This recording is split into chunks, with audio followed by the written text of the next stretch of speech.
Welcome to the MeidasTouch Podcast. Ben, Brett, and Jordy here for you, delivering nothing but the truth. We have an incredible podcast today. We have Pennsylvania Attorney General Josh Shapiro joining the podcast. Josh Shapiro is running for governor. I'm going to ask him about that gubernatorial race, going to focus on the issues that are impacting Pennsylvania, which has become a focal point of the attack against voting rights. What we see in Arizona with the cyber ninjas, Philadelphia, Pennsylvania, Pittsburgh, the GQP legislatures. And I'm looking at you, Jordy, because that's your hometown.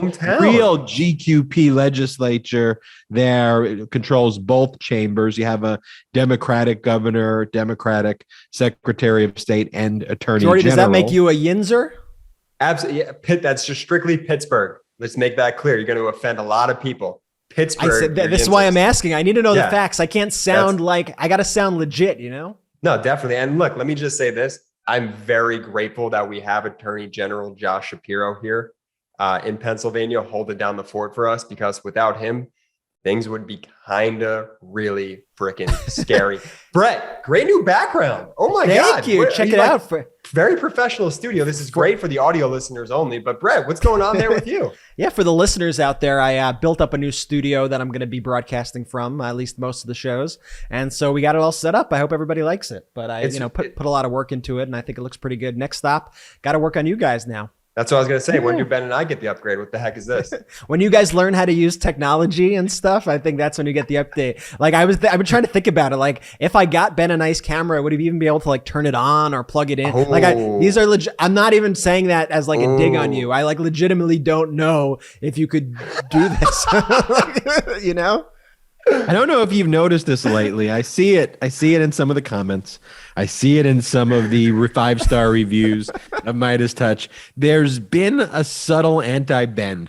I saw the review that you're talking about. It was like, Jordy, everybody loves Jordy. Brett, so insightful, amazing. And Ben, well, he's there. Let me just say this, Ben. You often pick on your younger brothers. I think the listeners get defensive on our behalf. I think that might be, you might have to be nicer to us. That means don't call me Jordy during the AG Josh Shapiro interview, because he like comes to Pittsburgh and I want to meet him personally. And I don't want him to think my name's actually Jordy. So please just don't do that. Okay, Jordy. So Brett's been pretty fire lately on the videos that, I mean, for those who don't know, we all are involved in the video editing process.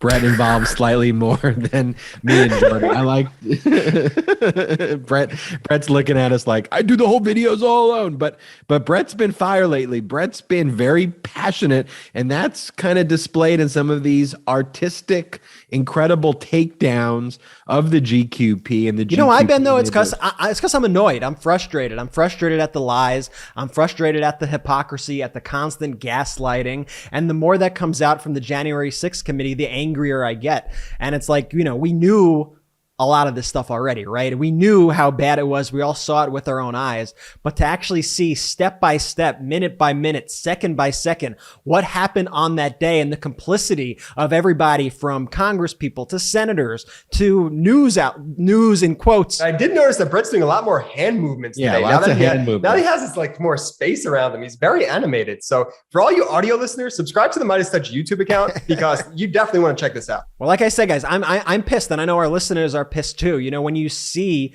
just how deep in it, you know, Mark Meadows was really kind of plotting the insurrection with other Congress people. We see that the January 6th committee has requested the phone records, the text messages, the social media DMs of, I think it was 11 lawmakers at this point. And I could name them, but it's everybody who you think it is. It's like you see that list, you're like, oh yeah, Marjorie Taylor Greene. Oh yeah, Lauren Boebert. Oh yeah, Jim Jordan. It's just a who's who of, every sort of insurrectionist in the House of Representatives. And it's just becoming disgusting. So yeah, so I think it's important for us and all of us, not just us, but for everybody out there to constantly be exposing the hypocrisy and to really show that these elections in 2022 are not going to be about anything other than a fight for democracy. That's what it is. It's a fight to save our republic. 2022 is an important time for us to take a stand and show that we can't let autocracy come to America.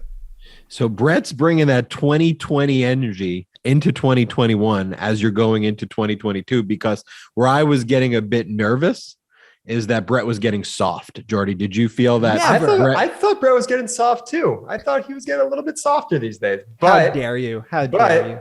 He comes to the table this morning with what was that? What was the hashtag? Fox Ruse. Fox Ruse.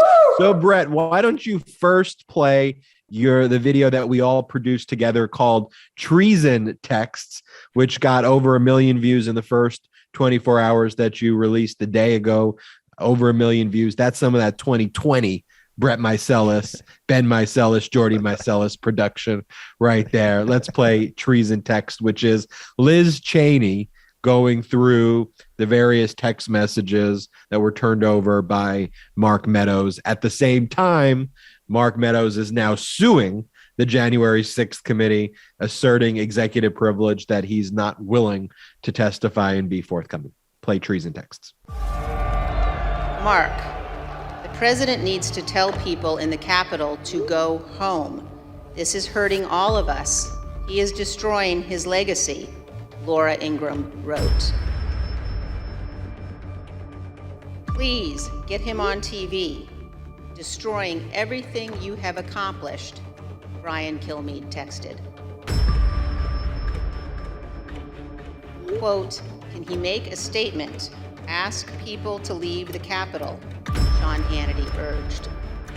He's got to condemn this shit ASAP. The Capitol Police tweet is not enough. We need an Oval Office address. He has to lead now.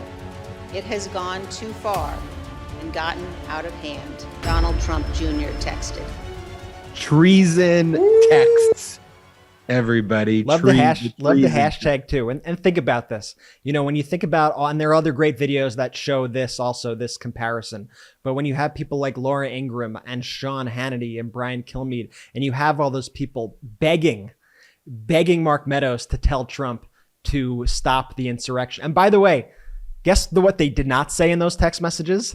No, not a single person asked, hey, is Donald okay? Is the president okay? Because they knew that he was safe, because they knew that he was behind it. I think that omission right there is incredibly important to point out too. Nobody was asking, is the president okay? Nobody cared because nobody thought that was even a thing, because they knew that he sent his followers and that it got out of hand and that there was an insurrection and a coup attempt happening on our Capitol. And those same hosts went on the air later that day and they immediately started muddying the waters. They immediately started going, oh, well, we heard Antifa infiltrated that show. We heard Black Lives Matter infiltrated at the event. And they just lied. They just lied to their viewers. And that's why our country is so divided, frankly, because we have 30+% of people getting their news from a fake source. I mean, it's no surprise that study after study shows that people who watch Fox News actually leave Fox News less informed. Think about that. You're better off not watching the news. You're better off not doing anything than watch Fox News if you want to be more informed about what's happening in our country. But the people who watch Fox News, they don't care about being informed. They just want to be angry. So I bet I bet they walk away being angrier after each segment. They could care less about being informed. And I think it's a two-way street. I think they feed off each other. I think Fox plays to the crazies and the crazies play to Fox, and they both sort of placate each other in this weird way. And they like it. It's it's like a heroin needle of anger in their body every night, of just anger, of hate, of vitriol, and it confirms their worst feelings and their worst biases. And it's really damaging, just extremely damaging for the country. Here's the thing. Chris Cuomo terminated right away for being involved in his brother's investigation and providing some information, terminated right away, right?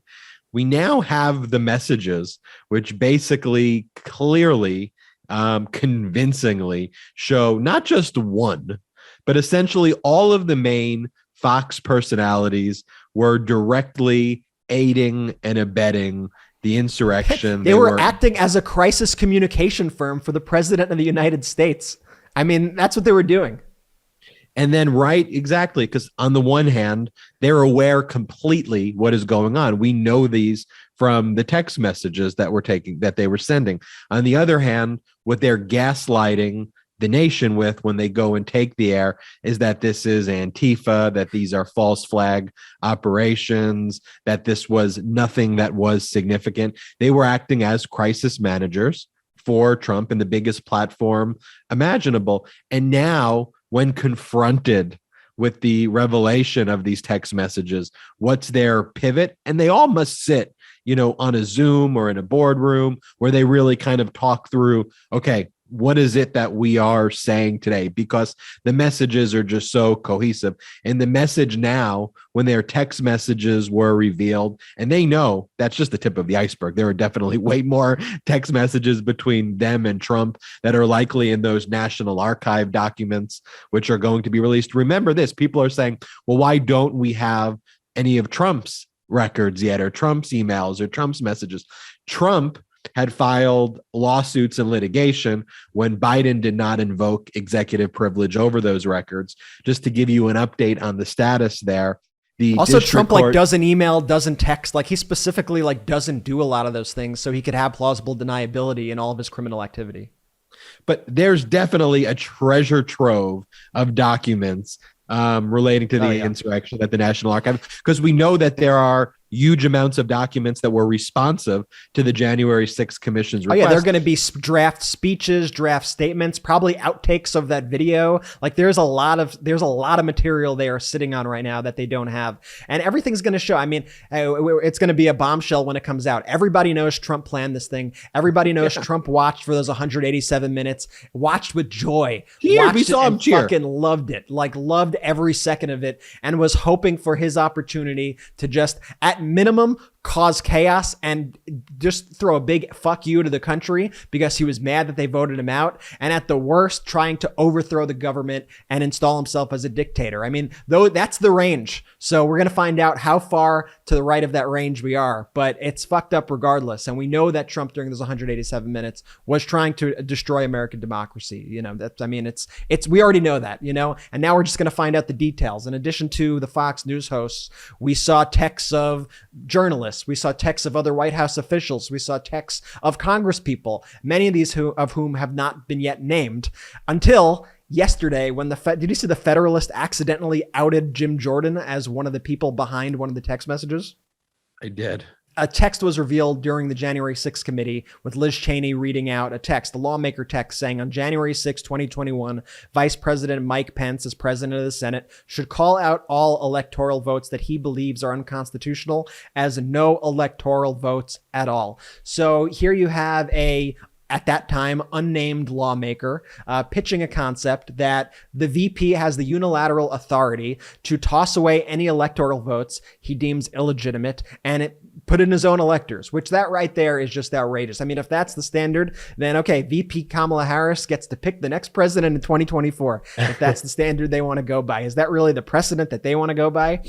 And so the Federalist writes a thing saying, no, that's not what he said. Adam Schiff actually doctored all the text messages here. And they wrote a report basically saying that these doctored text messages were such because Adam Schiff excerpted the text messages, and that there was actually a second half of the text messages that shows that he says, oh, well, I think this theory is rooted in Alexander Hamilton and the Federalist Papers. And as if that made it any better, that he was still forwarding a message suggesting that the vice president of the United States overturn the electors and install his own. It doesn't make it better. And in the process of trying to own the libs, they had the biggest cell phone of the day by outing Jim Jordan as one of the members. And I got to tell you, I'm pretty sure all the other members of Congress who saw their text read that day, I'm pretty sure they're sweating it. And Fox News, all those hosts, they show this false sense of bravado on the air. They're like, oh, I'm not sure if you saw the clip of Laura Ingraham and Hannity, I think it was, going, oh, Liz Cheney doesn't like us. We're so sad. I think they genuinely are afraid of this investigation at the end of the day. I wonder if some of the lawmakers are sweating it. I mean, they're so out of touch with the democracy. Like, to me, someone like a Matt Gaetz or a Lauren Boebert or a Marjorie Taylor Greene, really has zero shame. I think the people who are worried, and you see this, it was the point I was trying to make a little bit earlier as well, the Fox News broadcasters kind of getting together. And now what they're claiming is that it's an invasion of their privacy rights. And meanwhile, any claim of, Hunter Biden laptop text, they're reading text messages that they claim are associated with Hunter, regarding, anything related to Hillary Clinton, reading text messages, literally text messages that are hacked from foreign adversaries. That was what I was going to say. The difference here is those text messages were literally hacked and released by groups like WikiLeaks with foreign interference. And these texts were voluntarily handed over to an investigative body of the United States government by Mark Meadows. Voluntarily. This isn't like they tapped into their private communications to get these. These were Mark Meadows said, "Oh, here you go." A public official giving records to a public body voluntarily, and that body, Congress, reading the messages as in connection with their public duties. And that's what the Fox News hosts were again. So Brett, why don't you play the video Fox Ruse, which at the time of recording, is ranking up close to 1 million views as well. So if you could play Fox Ruse. We now live in a country where none of your private communications are safe from the eyes of power-drunk politicians like Liz Cheney. More drama from the ongoing saga of Peter Strzok and Lisa Page. Tonight, newly released text messages from the two of them. Well, now, mysteriously and thankfully, we have them. Here's what they say. Where is the outrage in the media over my private text messages being released again publicly? Do we believe in privacy in this country? Apparently not. Let's take a look at these brand new text messages. Let's start July 25th, 2016. Page writes, privacy isn't just a nice thing to have. It's not an ancillary concern. Privacy is morally essential. I'm sorry, when you use a private email on a private server, your privacy rights are out the window when you're the Secretary of State of the United States of America. You don't have privacy anymore. How would this not be in our best interest? It's in everybody's best interest to get the truth, right? now that she loves to reveal people's private text messages, newly obtained text messages between Strzok and Page are revealing damning new information. Congressman Jim Jordan, Congressman Mark Meadows, they discovered these text messages. So your texts, effectively your daily diary, now belong to Liz Cheney. More revelations from the laptop from hell. Dirty secrets. Hunter Biden just has horrible scenes, pictures on his laptop. Privacy is a prerequisite for freedom. You can't have liberty without privacy. Is that your laptop? If not, we'd love to find out more. Right. I have had to give up email. I don't do social media. We're not doing any of that. We're not talking about that. The FBI shoots down a Freedom of Information Act request to release files about their investigation into Hillary Clinton's private email server. And the reason is beyond bizarre. And frankly, I don't believe it. New WikiLeaks information here, some developments in the latest email drop. Say that the public doesn't have a right to know or that we're not interested. That's a load of crap. I've said journalism is dead. Not completely. There's a little fragment left. We got to hang on as long as we can. I mean, are they not the most shameless network on the entire planet? I mean, we all know Fox hypocrisy. Hold on, that's not 2020 Brett energy once again, though. Let's go. When we saw that first draft, Ben and I actually called each other. We're like, 2020 Brett, he's back. Do you know what it takes for me to turn around the videos and do the podcast and do our planning for 2022 and everything? I am working at this point from the beginning of the day till 1 a.m, I think, at this point, just working on these videos, churning them out. But I know you guys are working hard too. Shout out to Ben for the brilliant hashtag Fox Ruse. And shout out to Ben for the 6-letter phrase. Ben, you really nailed those 6 letters. I'm really proud of you. Great work. So the one other point I wanted to make, though, too, Brett, to give our listeners an actual update as well on the topics. The archive lawsuit, the district court said that the National Archive has to turn over those Trump-related records that were subpoenaed by the January 6th. Yeah. Trump then appealed that to the D.C. Circuit. D.C. Circuit said you have to turn them over to the January 6th committee. They gave a 14-day opportunity for Trump to appeal that to the United States Supreme Court, and that's the 14 days we're waiting on. So I don't think the Supreme Court is going to in any way overturn what the DC Circuit Court did. Even despite how far right the court has become, I don't foresee them overturning this. I mean, there's legitimately no argument. Yeah, there's no argument to make that a former president has the ability to declare executive privilege over the current president. And then you have the issues of where there is a concern by Congress within their legislative abilities to investigate. That's what this is. Even if there wasn't the issue of executive privilege, and there was a valid assertion, Congress would still, have the right to look at these records. And we saw that again recently with the Trump tax returns, and that litigation has went through the process. And everything he does, right? It's just delay. At this point, he's just delaying the inevitable, trying to stretch this thing out. But to the court's credit, they seem to be expediting these cases, and they seem to be having quick rulings. And first, do you remember, by the way, talking about Jim Jordan, do you remember when Jim Jordan was asked about if he had communications with Trump that day and he couldn't answer the question straight? Yes, but please play that. Yeah, we got to play that clip. On January 6th, did you speak with him before, during, or after the Capitol was attacked? I'd have to go. I spoke with him that day after. I think after. I don't know if I spoke with him in the morning or not. I just don't know. I'd have to go back and. I mean, I don't know that when those conversations happened. But have you ever seen a video where it's just so clearly obvious that the guy is trying to just blatantly lie? I mean, that's like 101. You're lying.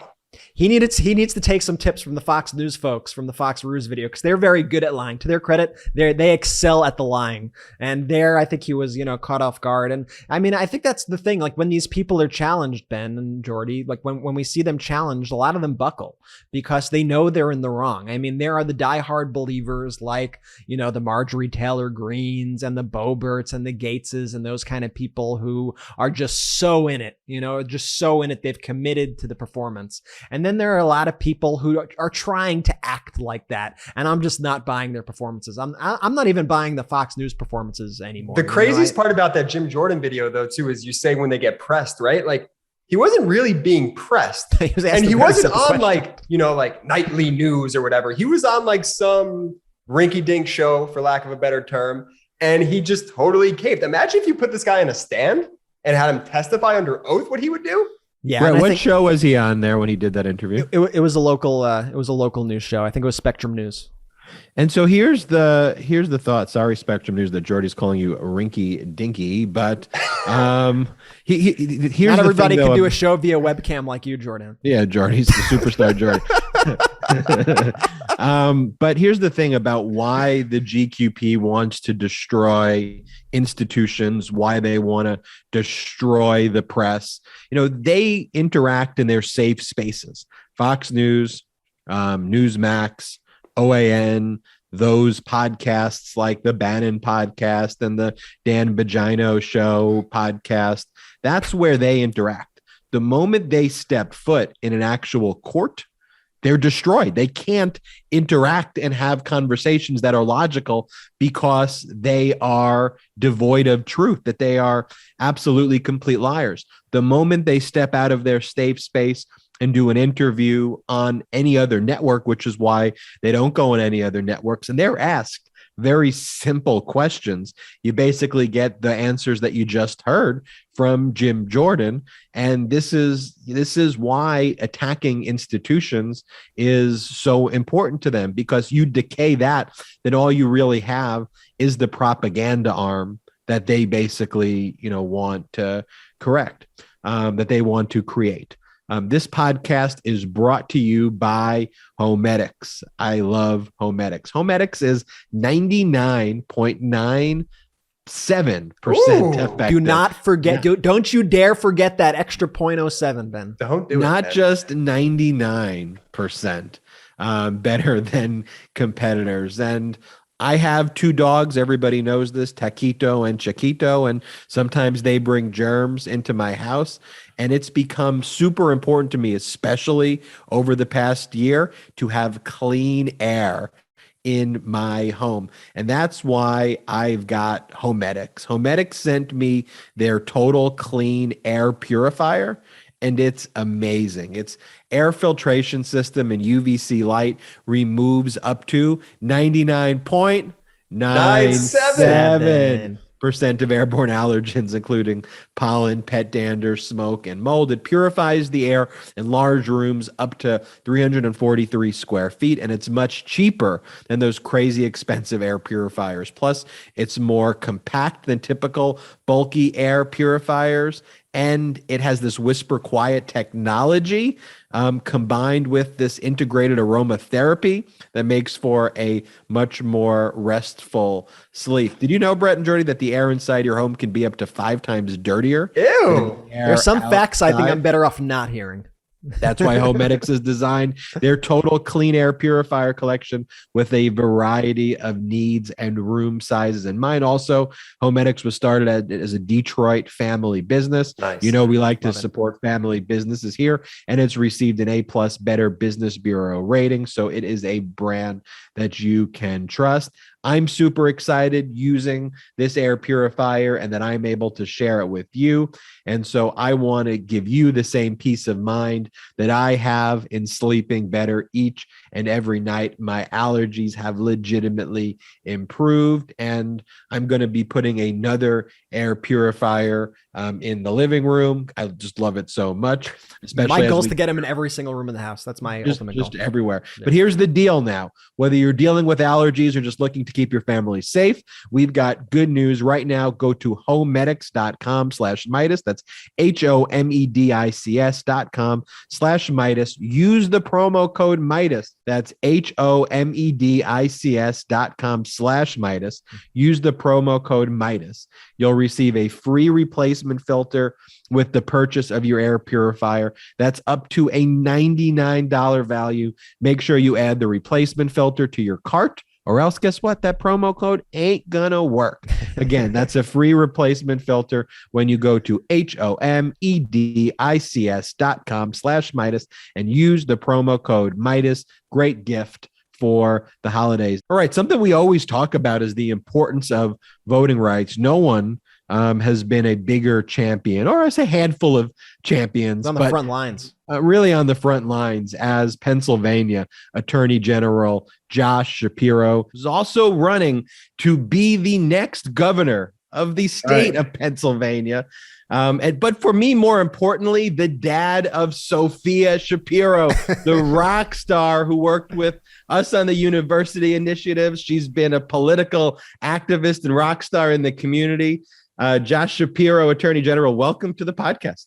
Hey, thanks, Ben. Let me just tell you something. That's the most important thing you got to know about me. I'm a proud dad, especially of Soph, man. She's just an incredible activist and just unbelievable. I love her so much. First, we didn't even really know the connection. I don't think I knew the connection between Sophia and you. And then I think Jordy said, hey, do you know that there's the relationship there? Because I started seeing you on, TV doing hit after hit when our elections came under attack like I never fathomed it would be. And that was really why we started MeidasTouch in earnest anyway. And so you've been in the state for a very long time. You have intimate knowledge of the players here. I mean, were you surprised that Pennsylvania became really ground zero with what the Republicans' actions, from the Four Seasons total landscaping to the, sham audits? But Pennsylvania's become ground zero there. Does that surprise you? Or were you like,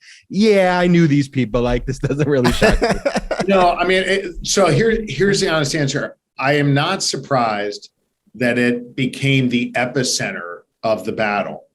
I am surprised that these folks who have pushed the big lie were willing to go and are still willing to go as far as they have. Actually, early in 2020, I brought my whole AG staff together, criminal and civil divisions. And I said, we are going to be the epicenter of the battle over voting rights here. And we need to ensure that we have a safe and secure, free and fair election. And we have to be prepared to battle back against the lawsuits that come. And indeed, we faced over 40 lawsuits. By the way, we were undefeated. They lost every single time. We protected the right to vote.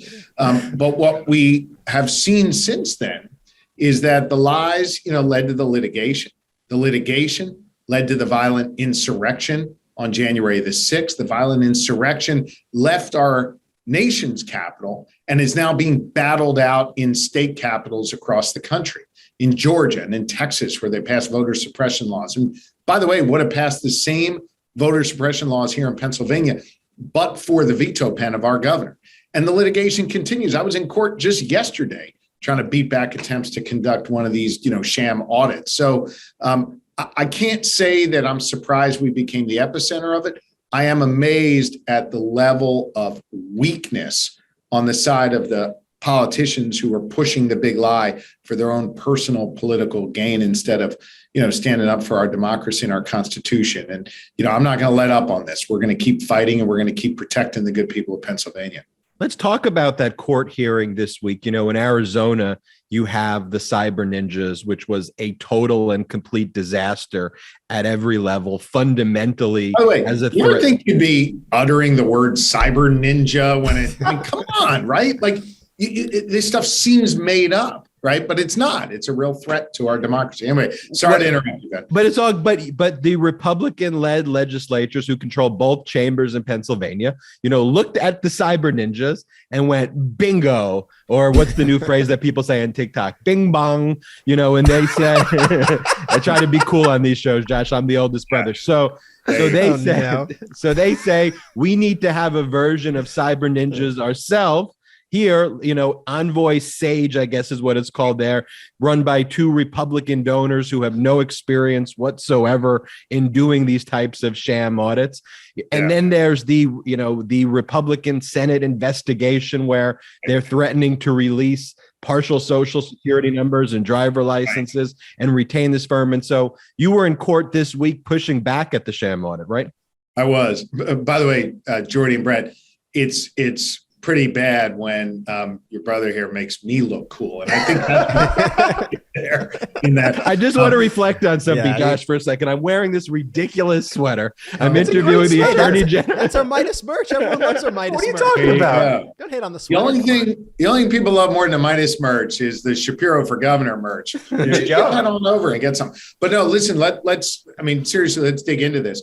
The Senate Republicans here in Pennsylvania, at the behest of the former president and guys like Steve Bannon and others, are trying to conduct this sham audit, right? And the first thing they do is they go out and issue a subpoena demanding the private personal information of 9 million Pennsylvania voters. They want your social security number, they want your driver's license number, and then after getting it, they proposed giving it to a third party, this Envoy Sage company, right? Like those cyber ninja folks in Arizona. This is a company that didn't exist a year ago. As far as we can tell, they have 2 employees. They have no relevant experience. Their leader has a political background. This is not who I'm going to let the Senate Republicans give people's private social security numbers, driver's license numbers, and things like that to. So we sued to stop them. We took them to court. And yesterday we had a hearing. And I thought 2 really interesting things came out of that hearing. Number one, the counsel, the lawyers for the Republicans said, yeah, there's a risk in turning over this information. But they said it's a risk that we think is worth taking. Well, go ask 9 million Pennsylvanians if they think it's worth compromising their privacy and their public safety doing that. And the second thing is they acknowledge the fact that they really don't have a purpose. They were asked by the court over and over again, what's the real purpose here? Why do you need this information? And they didn't state a purpose. So I think that was really enlightening what came out in court yesterday.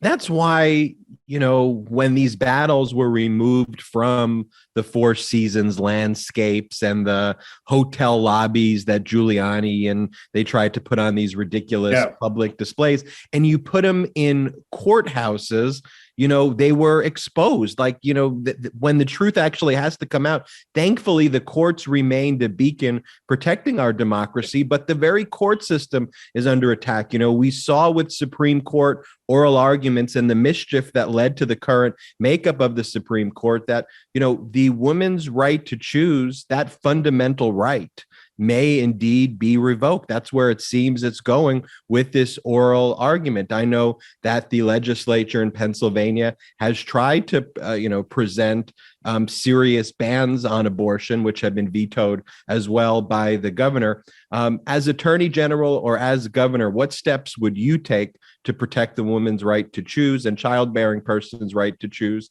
if Roe v. Wade is indeed overturned? Look, I have always stood on the side of women making decisions over their own bodies, period. Hard stop, end of sentence. It's their decision. It's not the decision by some politician in Harrisburg or Washington. It does, in fact, seem as though the Supreme Court of the United States, at the very least, will uphold this Mississippi law and, at worst, overturn Roe v. Wade. And then the battle will come back to the states if Congress can't codify Roe. And doesn't seem like Congress, frankly, can do anything because of this ridiculous filibuster in the Senate. But that's not, I don't get to opine on that. That's for you guys to talk about at some other point. So the bottom line is the battle is going to be in the states. And the bills that have been passed in places like Mississippi and Texas and elsewhere are the same bills that they want to pass here in Pennsylvania. And in fact, have passed. And what I have said very clearly to the people of Pennsylvania, I will veto every single one of those bills and safeguard a woman's right to choose right here in Pennsylvania and let that person make decisions over their own body. Here's the bottom line. Every one of the people running against me, and by the way, not a joke, there are literally 14 Republicans running against me. They've all made clear they would sign these bills into law. So when the Supreme Court overturns Roe, which I hope they don't, but assuming they do, battle comes back to the states. I'll be there with my blue veto pen. I carry it around with me. It's right here. I'll be there with my blue veto pen to veto any of those bills that undermine reproductive freedom. And every single person running against me would sign those bills into law. I think one of the interesting ways that we saw people starting to actually fight back against these abortion bans was this week when we saw Governor Gavin Newsom and then we saw AG Letitia James. They expressed their intention to combat these laws with similar bounty laws on ghost guns and assault weapons. Would you consider signing a similar policy if you were governor? Yeah, I think the Supreme Court set up a very, very dangerous situation here, where you effectively allow, fellow citizens to police you on behavior that they just simply disagree with. And so you could see a natural extension go to ghost guns, for example.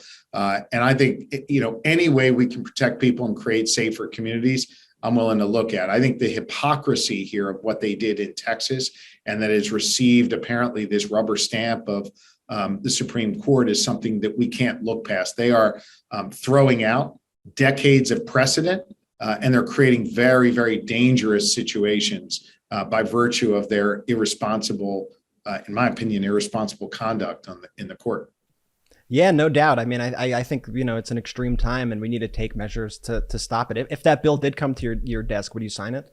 Yeah, I'd have to look at what it says, obviously. But the idea that we would be doing something about ghost guns, something that I have been at the forefront of fighting about for years. I was sounding the alarm 3 years ago. These are the weapons of choice for criminals. You don't need a background check to get them, and they're every bit as dangerous as the other kind of fully assembled guns. This is a real problem, and I'll be looking for all kinds of creative ways to make our community safer. On a different note, looking at the gubernatorial race that just happened in Virginia where Democrats lost, do you have any takeaways from that? Anything that you're going to take to your campaign that you think might have a better impact and a better result?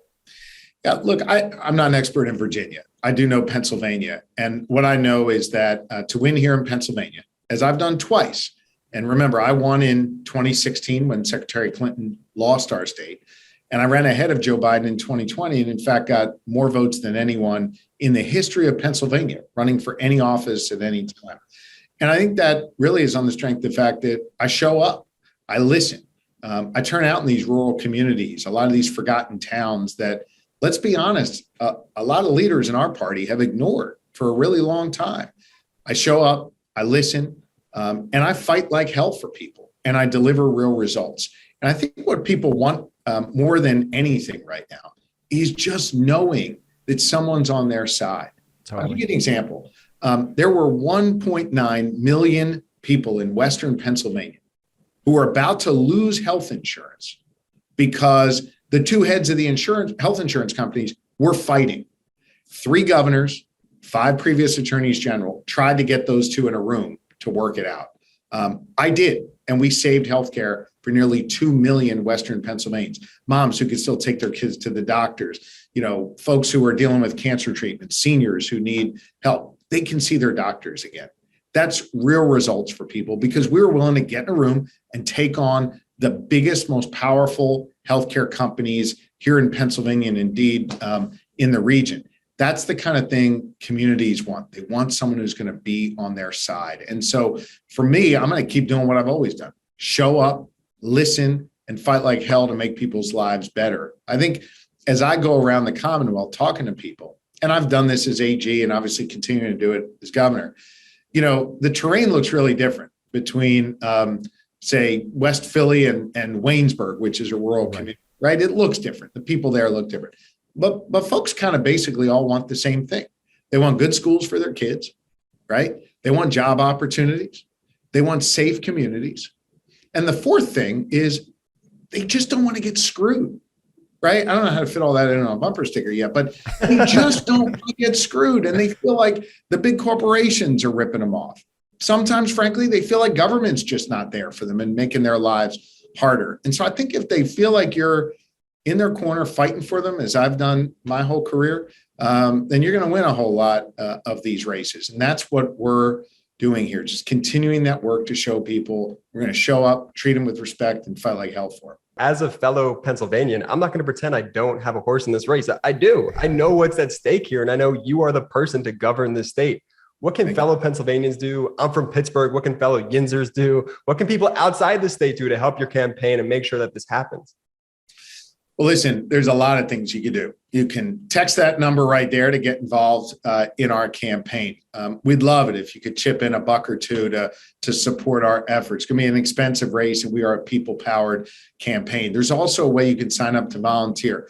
This is going to be the most grassroots organized campaign that this Commonwealth has seen. My goal is to beat the incredible grassroots effort that Barack Obama had back in 2008. I think we can do that here based on the groundwork we're laying, which is going to mean we need people to do the old-fashioned campaign work, knock on doors, call their friends, text their friends, be really engaged in what's going to be a massive get out the vote effort. It's going to be in every community across Pennsylvania. We need your help. So chip in $1 or $2, volunteer for us, help us spread the word. Best way you can start doing that is go to joshshapiro.org or text us at that number. And that's text Josh to 32210.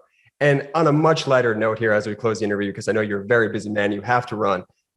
There's a clear theme in your ads that I've noticed that I don't think people are paying close enough attention to. It's not the pro-democracy messaging. It's the fact that AG Josh Shapiro is a baller. Yes. You don't just get shots up in the backyard. You've clearly played the sport before. And as a fellow baller, respect. But more importantly, 2-part question here. Where did your love for basketball come from? And when can Pittsburgh expect an NBA team? Oh, let me just tell you. That may be one of the most important things I'm going to work on as governor is getting the Yinzers a basketball team. We can do that. We can do that. Now, look, I grew up just playing a lot of sports. I love sports. I happen to love basketball more. Laura and I raise our 4 kids. You know Sophia, but she's got 3 younger brothers. We're playing basketball all the time. I coached my 2 youngest kids in their travel league. COVID has sort of messed up that league, but we are all in with these kids, both playing as well as coaching. I think sports is a great way, obviously, to get exercise, but also clear your head, have family time. I love it. Now, I was a point guard.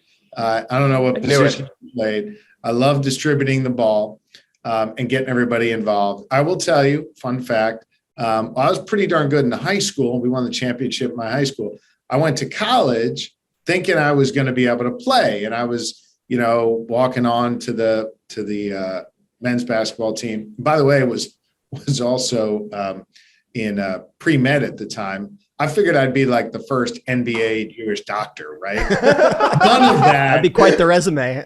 Yeah, none of that obviously worked out. I ended up not making the basketball team after a period of time. But anyway, bottom line is I just think sports are awesome. I love playing hoop. And sometime you'll get the chance to watch me and Soph and the kids play. By the way, she is a very dirty player. She is all elbows. It's a very, very challenging game to play with her, but I'll say that's learned behavior on the basketball court. She picked that up from you. I'll say I want to see the Jordy versus Josh Shapiro one-on-one game, hopefully in the near future, and then it could be Jordy versus Governor Shapiro in the near future. I'll tell you what. I'll tell you now. I'm at a disadvantage because I don't know how tall you are. You'll like stand up. You're probably like 6'8" or something. 5'10" on a good day. All right. So here's what we'll do. I'm in Pittsburgh a couple times a week. Let's find a court. Let's play one-on-one, and let's do it for the charity of your choice. And let's raise some money for a good cause and help some folks. Okay. Absolutely love that. It's on. Let's do it. The gauntlet has been thrown. We will be live streaming that for charity. We will to be continued on the date and time, but in 2022, Pennsylvania Attorney General Josh Shapiro. Thank you so much for joining us on the MeidasTouch podcast. Thank you for fighting for democracy, and thank you for raising such incredible children, including Sophia, who we know and love at MeidasTouch. You guys are awesome. And listen, the work you're doing really, really matters. Everybody right now has to get off the sidelines, get in the game, and do their part, right? So I'm doing my part, running for governor. All the folks who are volunteering are doing their part. But you guys seriously are doing your part, communicating a clear and consistent pro-democracy message. And you're cutting through a lot of the noise that's out there and giving people a lot of hope and a lot of things to understand in a different way. So I just want to say thank you truly for doing your part, guys. Stay well. Attorney General Josh Shapiro, thank you so much for joining us on the MeidasTouch podcast. Jordy, Pennsylvania. You got to start training. Governor right there. That is who we all need to back. Jay, I don't even know why you're still here doing this podcast. Get out there and start knocking on some doors for us, Jordy. Few things. 1,000%. 2, Ben called me Jordy, even though I asked him not to. I know he's going to get roasted in our comment section for that. Just cannot wait to see what people say there. 3, I forgot what 3 is, but that was just an amazing interview. Three's probably you better start practicing now because I'm pretty sure Josh is actually like a really good baller. I'm not sure the last time you played. Yeah, the last time I played was when I beat Ben, and I have the Golden Doodle trophy still now at my house. Long time ago. And the Golden Doodle trophy. The Golden Doodle trophy, there was never a determinative winner of it. You stole the Golden Doodle trophy that I purchased from the dollar shop. By the way, we used to do this with everything growing up. Like we used to play knock hockey. Does everybody remember knock? I got to get a knock hockey board in the house. And they got to still sell knock hockey, right? We used to play knock hockey in the house. Knock hockey has not gone extinct, Brett. Not gone extinct. Well, I just, with all this technology, there's probably a digital version, but I want the actual board. Knock hockey. I was at Moz the other day, and I saw the knock hockey table in the garage. So we'll have to bust that back out. And the reason I bring it up is we'd always be super competitive. And like Jordy still to this day steals the, what was it that you stole? This wasn't. He stole the Golden Doodle. Golden Doodle. I beat Jordy in tennis. Jordy beat me in basketball, and there was going to be one other activity who could have decided, and that activity was going to be a contest that involved intelligence and the brain. So I was confident I was going to win. So Jordy preemptively stole it, and Jordy rigged the competition between us. But Brett, speaking of rigging the competition, we've seen this with the GQP, with their gerrymandering efforts, with their efforts to suppress the vote. And we just talked about it on the interview with Attorney General Shapiro, but the Democrats this week have announced that they are now leaning in more towards making sure that voting rights is protected.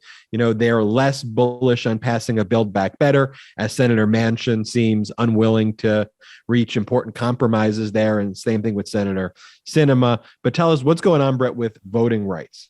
Yeah, I think they're putting all their chips now behind voting rights. I think they're kind of hearing the voice. I think it's two things, right? I think it's the fact that Manchin is not budging. And one of the things Manchin won't budge on is this issue of the child tax credit, which to me is really sad because the last child tax credits just went out, meaning that next month, if nothing is passed between now and then, families who need this child tax credit are not going to get it. And I think that's, honestly, I think that's devastating for a lot of families.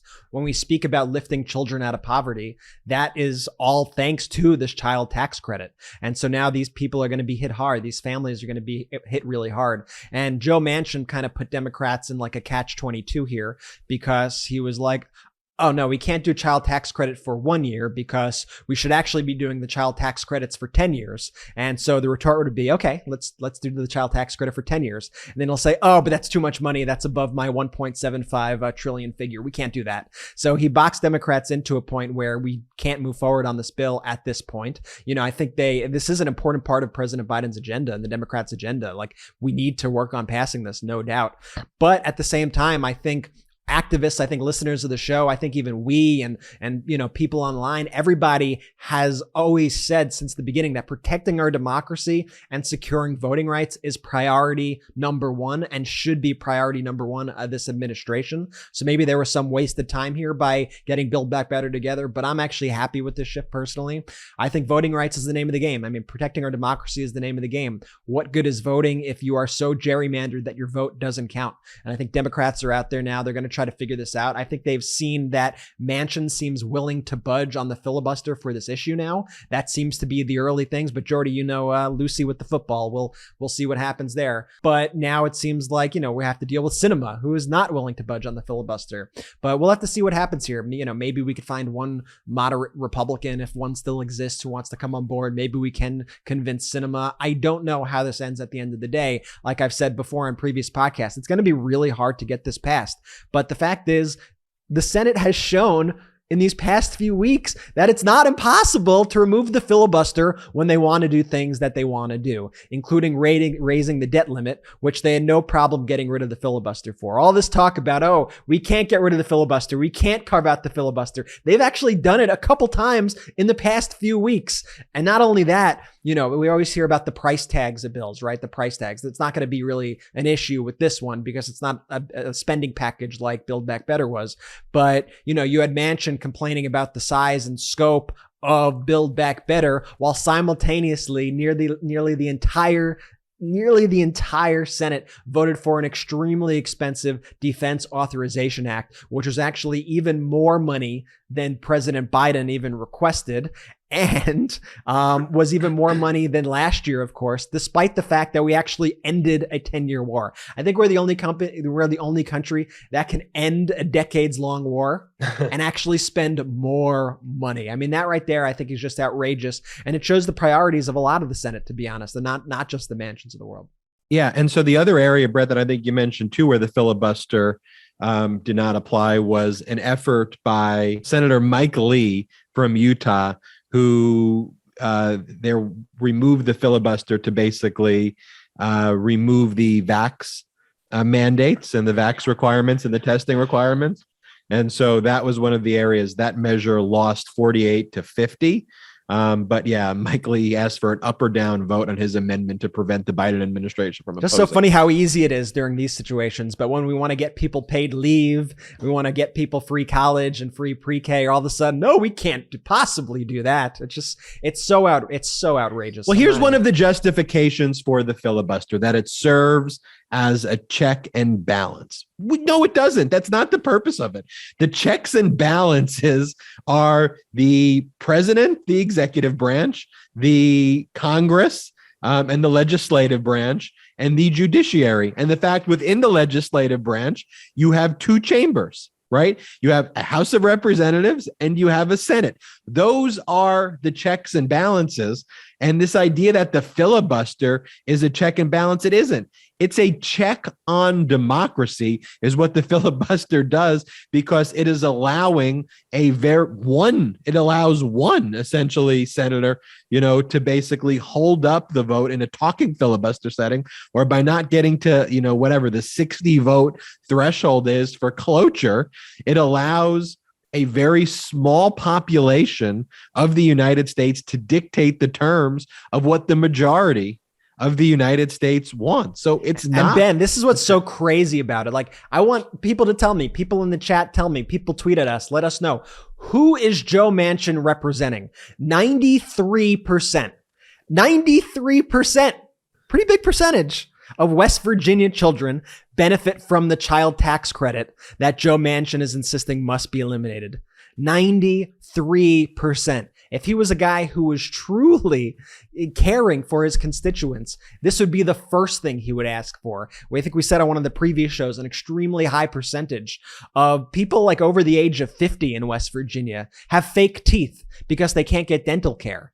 And he has an issue with having dental care in these bills. I mean, it's a big problem. And it's, we can't let the minority, we can't let one senator here and there dictate this. And we need to keep the pressure up on Manchin. I hope he comes through on voting rights. And perhaps nobody summed it up best about the battle between the filibuster and voting rights, how the filibuster is standing in the way, than Raphael Warnock's speech that he gave on the Senate floor, gave an impassioned speech that I just want to make sure that all of our listeners and all of our viewers get a chance to hear. So I'm going to play it now, and then we'll talk about it at the end. I have to tell you that the most important thing that we can do this Congress is to get voting rights done. Voting rights are preservative of all other rights. They lay the ground for all of the other debates. And so to my Democratic colleagues, I say, while it is deeply unfortunate, it is more than apparent that it has been left to us to handle alone the task of safeguarding our democracy. Sadly, many of our Republican friends have already cast their vote with voter suppression. And so the judgment of history is upon us. Future generations will ask, when the democracy was in a 911 state of emergency, what did you do to put the fire out? Did we rise to the moment, or did we hide behind procedural rules? I believe that we Democrats can figure out how to get this done, even if that requires a change in the rules, which we established just last week that we can do when the issue is important enough. Well, the people of Georgia and across the country are saying that voting rights are important enough. I think that voting rights are important enough. And so we cannot delay. We must continue to urge the party of Lincoln not to give in to the very forces of voter suppression that Dr. King described in that 1957 speech while standing in the shadow of Lincoln. But even as we do that, we cannot wait. We cannot wait on them. Just an incredible speech for the ages from Raphael Warnock. And if there's anything I am, just super proud of all of us accomplishing, and, all of us being all of you and all the activists in Georgia, and, just all the work that we all collectively done, electing Senator Warnock and electing Senator Ossoff, this is why it was so important. And I think, President Biden and the White House probably saw that speech, and I'm sure it had an impact on them. And I hope you send that speech to, everybody because it's so powerful and so to the point. And the line that I want to highlight above all is when he said, the judgment of history is upon us. Future generations will ask, when the democracy was in a 911 state of emergency, what did you do to put the fire out? Did we rise to the moment, or did we hide behind procedural rules? Enough hiding behind procedural rules. We got to eliminate the filibuster, at least for this one issue, because if we don't have a democracy, we're not the United States of America anymore. You want to know a scary thought? If Warnock and Ossoff weren't elected and we didn't have a 50-50 split, would we know that Sinema and Manchin were truly this bad? Or would they be able to sort of hide behind the fact that if Republicans held the majority, that they could still vote in line with Democrats, making it look as if they would? as if it would be an interesting kind of social experiment. And I honestly, in a sick way, I feel like maybe they would actually vote for Democrats, knowing that it wouldn't pass to cover themselves. But maybe not. Who knows? I mean, thankfully, just think about like President Biden at this point has nominated and I think also confirmed, more judges than like any president. And that's because we have 50 senators. I mean, that's right there is so incredibly important. Passing things like the American Rescue Plan, passing things like the bipartisan infrastructure bill, if you want to call it bipartisan. Things like that are so important. And it's why it's so important that we did get these senators, because we still have made a lot of progress. And I mean, at the end of the day, governing is hard. But if there's anything that we should be dedicating our energy to, it's to protecting voting rights. It's to making sure that people aren't disenfranchised, that they could go to the polls, that their vote counts. I mean, that's really, at the end of the day, it's the name of the game, voting rights.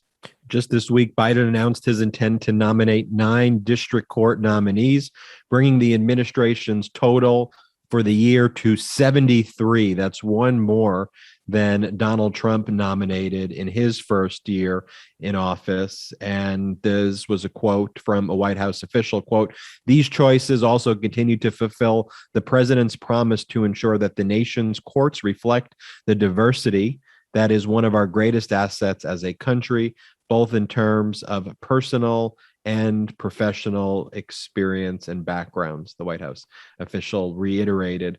And you think about it, I just remember this image when the Trump appointees were in front of their Senate confirmation hearings and they were being asked, how many people here have actually been a lawyer in a trial? Not one person raised their hand. Okay. How many judges here have ever taken a deposition? I think maybe one person raised their hand, or maybe two people. It'd be like throwing me and Jordy on the court. Right. And then they ask, so tell me about the experience. How many depositions did you take? And I think the person who answered was like, well, I didn't actually take the deposition. I was just kind of there while the partner took the deposition. And so, there's bipartisan commissions that look into these appointees, and Trump's appointees, think about it. Of this, Trump appointed 72 people. The majority of those people were unqualified. They received ratings of not qualified to be judges. And those are the people who are making lots of decisions that we talk about on Legal AF and that you read about on the headlines. For those wondering, Legal AF, the top legal podcast brought to you by MeidasTouch, airs live on Saturday and then is played on Sunday. And even I think we drop it at midnight for the podcast listeners. Jordy, tell us about Wondery Business Wars, which is a sponsor of the podcast. Brothers, everybody listening, Christmas. 'Tis the season to deck the halls and exchange presents with loved ones. But over the past 10 years, a new tradition has emerged. Binge watching low budget, made for TV holiday movies. And the battle to have the highest rated Christmas movies gets more intense every year. The newest season of the Business Wars podcast from Wondery dives into the competition between Hallmark, Lifetime, Netflix. While their films may be full of goodwill and cheer, the war for ratings is downright hostile. Listen to Business Wars, Christmas Movie Wars on Apple Podcasts, Amazon Music, or wherever you get your podcasts. You can listen ad-free by joining Wondery Plus in the Wondery app. I have been listening to this and it is freaking amazing. That's why Jordy is the number one ad reader of the group. And Ben, I know you guys will discuss this more on Legal AF, which I hope everybody who listens to this show is subscribed to. But did you see that Elizabeth Warren came out in support of expanding the Supreme Court? I saw that. She wants to pass a Judiciary Act that would expand the court. How many people did she want to expand the court? She wanted to add four justices to the bench. Yeah, four more seats. And this is what, according to the Boston Globe opinion piece Wednesday, says that the senior Massachusetts senator called on Congress to, quote, expand the Supreme Court by 4 or more seats in order to, quote, restore balance and integrity to a broken institution. And she plans on also backing congressional legislation as well. She wrote, quote, I believe in an independent judiciary. I also believe in a judiciary that upholds the rule of law not one that ignores it to promote a deeply unpopular and partisan agenda at odds with the Constitution and settled rights of our citizens, she continued. And when the court consistently shows that it no longer is bound by the rule of law, Congress must exercise its constitutional authority to fix that court. And I'm just reminded of those images of Amy Coney Barrett basically celebrating her appointment at the White House with Trump on the balcony. I mean, the ultimate karma was that everybody got COVID, related to that, I think including Trump, like literally it was one of the biggest super spreader events. Trump gave everyone COVID. Trump gave everyone COVID. I think everyone gave everybody, the White House itself was the biggest super spreader event. But yeah, I think Trump had known at that point for how many days that he had COVID and just was covering it up. Yeah, at least a few. Yeah, he knew just some of the most screwed up, horrible conduct as well, but gave everybody COVID. And then you wonder too, him giving those people COVID and those people giving people COVID, actually how many deaths can be directly traced to, Donald Trump. Studies have been done about his rallies. I mean, Trump, I think scientifically is the biggest COVID super spreader in the country, if not the world, by doing these rallies. I mean, tens, hundreds of thousands of deaths, I'm sure, could be attributed to this man going around the country, spreading COVID to all of his followers, who then go back to their cities, who then go back to their towns and infect other people. And I mean, we're seeing this. Do you see this horrific map, or graph rather, of the difference between Democratic voters right now and Republican voters and COVID deaths? I mean, we're about to see, and we're already starting to see these Omicron wave right now. And the fact is, when you see graphs like this, it kind of shows you that we're not really in a whole United States pandemic. We're kind of in a Republican pandemic. I mean, this is horrifying. We talk about, Republicans want to talk about a red wave. Look at the red wave on this chart. And you have places that voted Republican in the 2020 election by 80+% at the highest points of rate of death. And then you have Democrats, all the Democrat areas, far lower, like barely even registering on the chart in comparison. And it's just one of the things it's comical to look at, when we see Fox and being hypocritical and stuff, but they had the same lies and the same deception that they're doing right now in the January 6th committee. They are still doing that with COVID, and they're lying to their viewers, and they're doing it because I guess they made the political calculation that it's worth trading some of their voters' lives for some other votes of people who are passionate about these issues and who don't want to be told what to do and who don't want to have to get a test or don't want to have to quarantine if they're get infected with COVID. I mean, they are playing to a base. They're just going, oh yeah, just do whatever you want. Pandemic, who cares? And to their detriment, because we have 90+% of Democrats who are, 90+% of Democrats who are vaccinated. And at this point, we have over 30% of Republicans saying they will never get vaccinated, just totally refusing to even do it at all. And that's why we have such a divide in their country. And that's why the COVID numbers just keep spiking all the time. I mean, it's been obvious for a long time. And these charts just show how drastic the differences truly are. Sad. Want to make two observations, Jordy, and I'd love to get your feedback, at least on the first observation. It's the becoming desensitized as a nation to death. I think ultimately where you factor your own views on COVID-related policy is what your views are on death and what your views are on allowing your fellow Americans to die or instituting common sense public policy and public health policy that can prevent deaths. Or do you believe, have we become so callous as a nation that to have 1% of the population die when that measures can be taken to prevent that we just view that as a rounding error that doesn't matter? I think what I'm proud to be a big D Democrat about, but also a big believer in science and a big believer in any political party that would show empathy, is I believe one of the roles of government is to try to create and facilitate situation where people are less likely to die, period. And that's one of the things people look to government for. That's why we have health departments. And I just think the GQP, with their fetishization of guns, with their views on COVID, their callous response to school shootings, they're living in this QAnon bubble of fantasy overtaking reality. And so the reality of death, the reality of just things that happen, I think they're part of this fan fiction that they're embroiled in, where they're not even thinking about consequences, and they're not thinking rationally. And when they do think, they think in support of policies that encourage death. Jordy, what do you think about that? For me, I think the way that members of the GQP are looking at this, and people who call themselves Republicans or conservative, and that's not a real thing anymore, the larger the number, the larger the death toll, I think it gives them reason to say it's not real.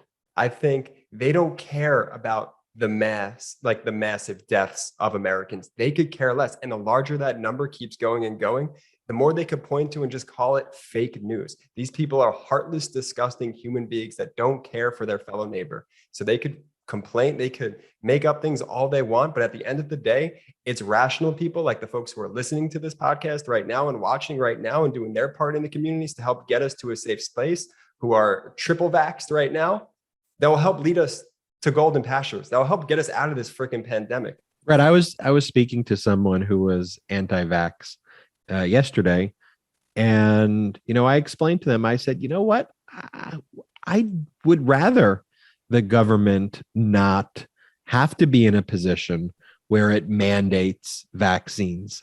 I'd rather people just read the literature and do it on their own when these vaccines are made available to them. I said the big problem, though, is it's not just that you're anti-vax.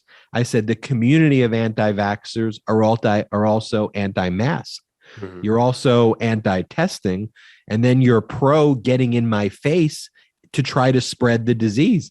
I say, so when you add all of those factors together, plus you got a spike with some of these variants, there's really nothing else responsible government can do to deal with you, because you are wanting to spread this virus by all of those ways. If you took any of those steps seriously, that may be a way to mitigate this. But because you and the community of anti-vaxxers kind of affirmatively want to spread this, I said it becomes problematic to the point where the government needs to say, and in the various government agencies that have reached these findings before implementing these rules, right? Whether it's the Department of Health, OSHA, Medicare and Medicaid administrations, they said, look, because people are not taking the vaccines on their own and utilizing good health, we have to step in.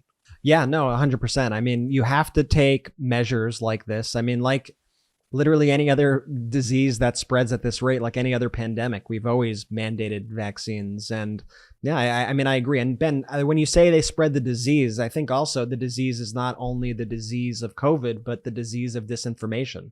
They are sort of like evangelists going around spreading disinformation to try to convince other people to not get vaccinated. So it's not only their own bodies that they are affecting, but they are going out there, they're spreading the disease in that way, and they are trying to tell all their friends and make up lies and scare them from doing their part to help the pandemic. They are blaming everything on the vaccine that happens to them, even though it doesn't have anything to do with it. They are purposefully, in many cases, misreading data to act like the vaccine is dangerous. And it's not. The vaccines are safe, they're effective, and the data time and time again proves it. And, I guess, I just want to, I'm sure I'm preaching to the choir a little bit here, but everyone who's listening, if you haven't gotten your booster yet, please get your booster, get vaccinated. It's just really important. Just do your part right now, and let's help us get out of this pandemic, because 800,000 lives, think about 800,000 lives. I mean, that's a horrific number. And that's also what many people say is an undercount of what the real numbers are. So please, those are real people with real families, with real relationships, and we need to stop this. I'll give you my other observation. My first observation was on the lack of care and concern that the GQP has relating to death and the role of responsible government combating death at its most basic level. My other observation is as a lawyer, as someone who went to law school, who studied Supreme Court precedent, it's just really so unfortunate that the Supreme Court does not have credibility. Hearing these arguments about Roe v. Wade, we warned people that the outcome in 2016 would be, if you elect Trump, Roe v. Wade would be overturned. People said, well, you're being an alarmist. And that's what's going to happen.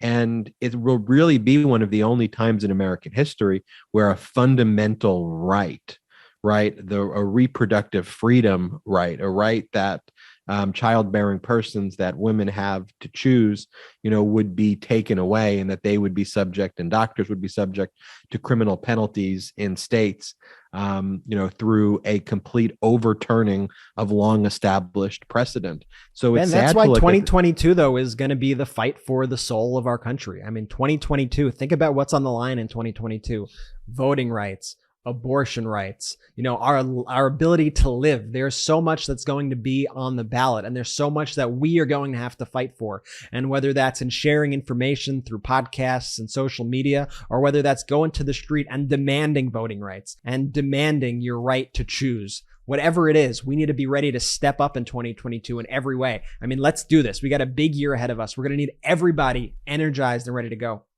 I like, Brett, the idea, just like marketing, from a marketing perspective, we need to bring that 2020 energy into 2022. Love the that. Coalitions that existed, the passion that was out there.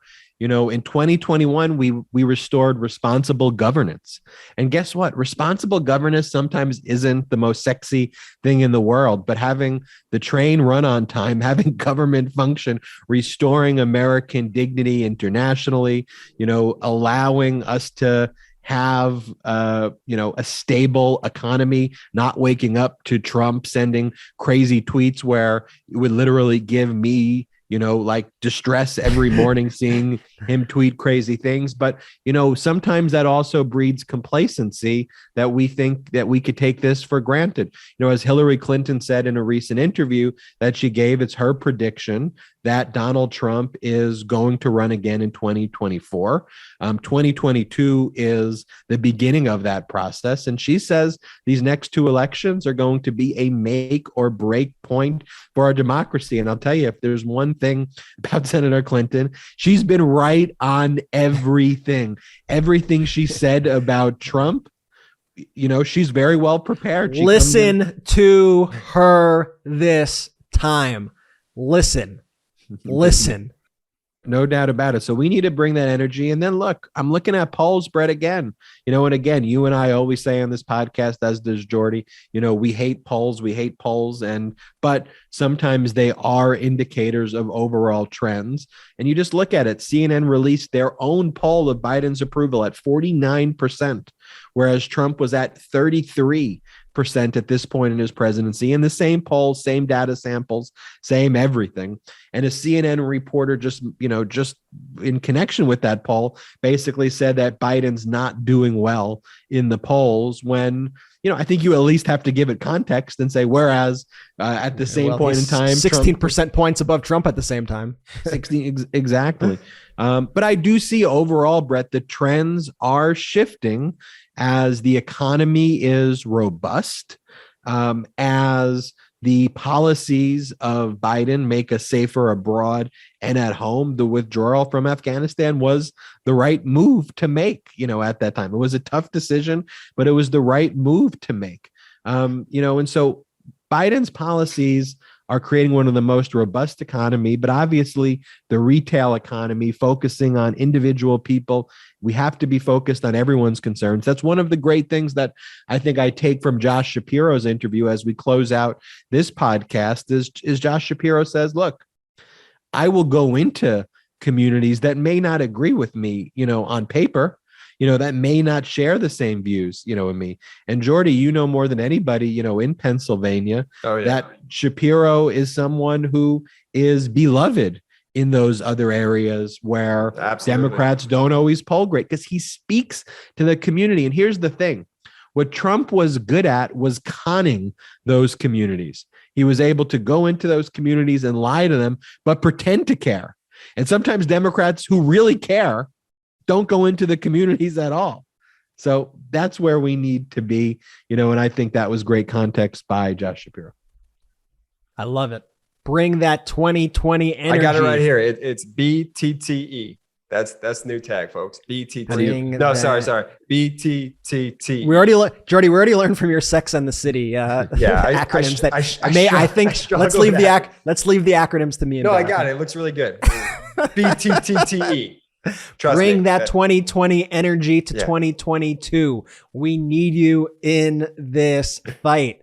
Voting rights, January 6th, justice for January 6th, abortion rights. And by the way, I also just want to give a shout out and say that I think the January 6th committee is doing such a fantastic job at laying out the case. I think they're doing such a smart job in the way they release their findings. And I think in 2022, I think it's going to be fireworks. I think we got a different situation now with a different DOJ, and I'm ready and I'm eager. And yes, I want it to happen now, but I want to start seeing some more indictments, and I want to start seeing some consequences. And when we get that, when we're fighting for voting rights, when we start seeing Democrats fighting and people taking to the streets, and we have governors running like Josh Shapiro and Stacey Abrams and Beto O'Rourke, when we have that energy, just think about what we could accomplish. I mean, I think we're really in a good shape right now to really build to just a very successful 2022, but we're going to need all of you to play your part. We appreciate your support as always. Thank you to Josh Shapiro, Attorney General